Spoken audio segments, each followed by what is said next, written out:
BC Police Watchdog investigating death of Saik'uz First Nation woman, BC Chelsea Kwa, 29, was last seen leaving her father's house on the nation near Vanderhoof, BC on October 11. The same day, Vanderhoof RCMP were called to conduct a wellness check on Kwa at a private home. According to BC's Independent Investigations Office, Mounties took steps to find the woman, but were unsuccessful. Kwa was found dead on November 5.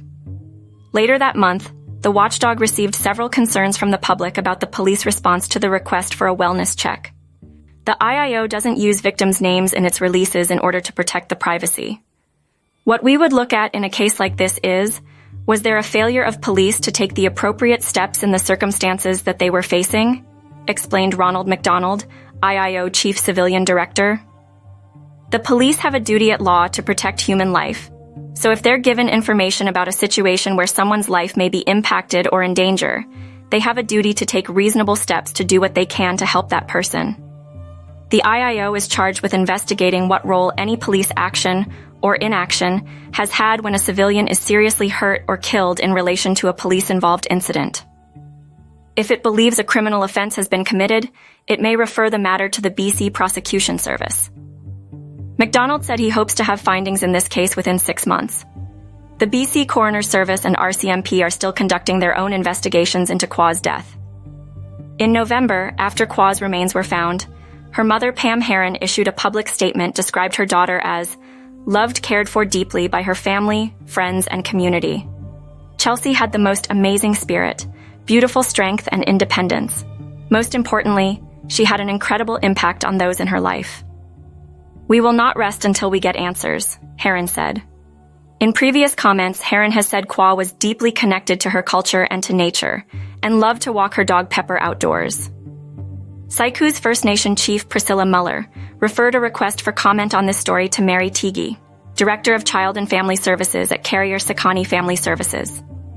Teague was not available on Friday. Kwa was the second citizen of Saik'uz First Nation to go missing in 2023. J. Raphael went missing on February 26, with his disappearance described as very uncharacteristic by his family. Kwa's family repeatedly advocated for support finding Raphael, whose whereabouts are still unknown, using attention around Kwa's disappearance as a platform.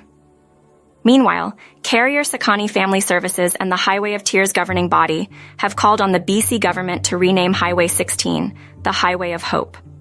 More than 40 women and girls, mostly First Nations, have gone missing or been murdered along the notorious 725-kilometer stretch of road, which passes through Vanderhoof and is sometimes called the Highway of Tears. This month, Canada launched public consultations on developing a public alert system for missing and murdered Indigenous women, girls, and Two-Spirit people, in recognition of the crisis of violence and crime that has disproportionately affected them for generations.